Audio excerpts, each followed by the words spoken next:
Hello to all my American and English-speaking friends. Well, this is a short greeting here from Copenhagen, still partly locked down after the coronavirus, but we are on our way forwards. We are starting to open up the cinemas, the cafes, the streets, and even for some smaller public meetings. But we are still not allowed to have football matches with thousands of people attending as public, and we are not allowed to have. I think there is a limit around 100. I'm not quite sure, but we are not allowed to be more than 100 people together at the same time at the same place. So we are still in the slipstream of the coronavirus, and now the Danish government has opened up for foreign travelers to come into Denmark, and we Danes, we can travel to a certain number of foreign countries.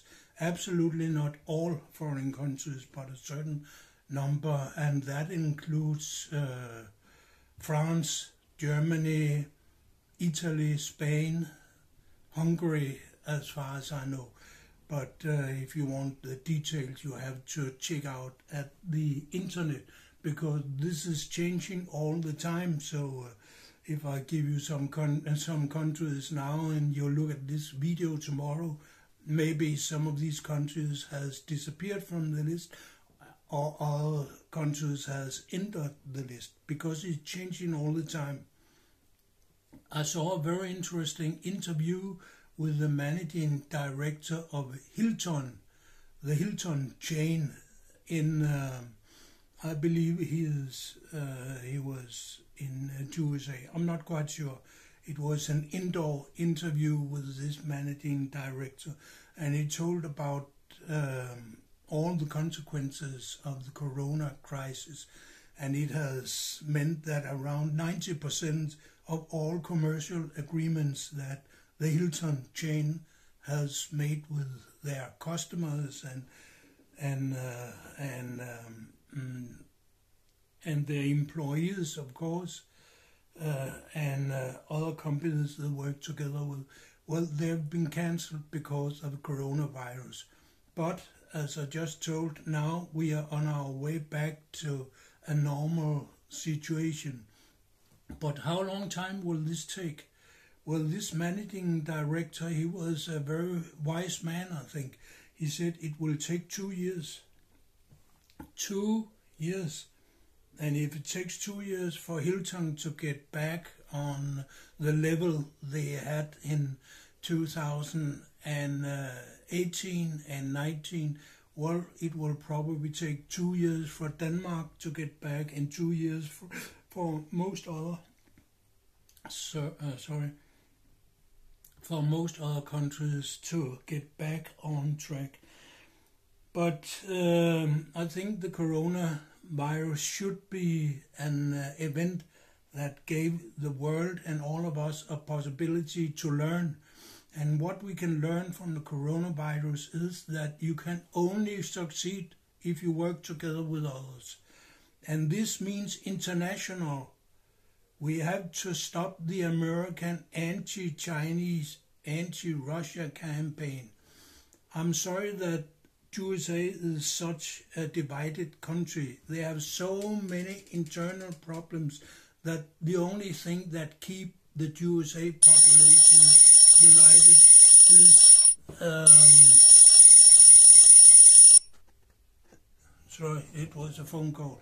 The only thing that keep the United States population united, it is that they want to feel in a kind of danger. They want to feel they have a foreign enemy. And before Trump, this enemy was Russia. Now Trump said, I'm going to change it. Now our enemy is going to be China.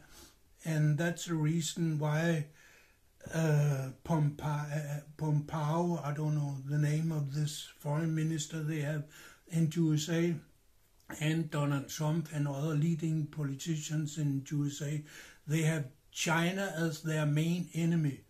But this is not going to help USA, and this is not going to help Europe. Well, I'm not talking for China, they can talk for themselves. But Europe, we want to trade with China. We want also to trade with Russia, because it's just close to our own place of living here in this world. So we want to trade with the countries where trading is the most easy and cheap way to sell goods and to buy goods. And this is absolutely not USA, it is Russia and China, because at the moment China is building infrastructure going directly to Europe, called Belt and Road. And I suppose Belt and Road will be the future of a peaceful world. Unfortunately, American politicians, they want to have a hateful world, a world where the American military is running everything. This military has the expenses that equals all the rest of the countries in the world combined. So the American investment in military, it is the biggest problem for the whole world and for the world peace, because the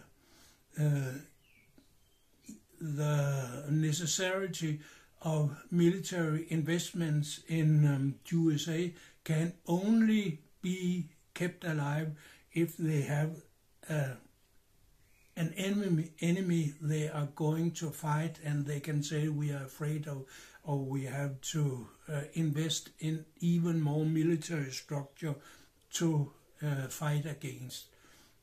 So now the Americans, they want to militarize space.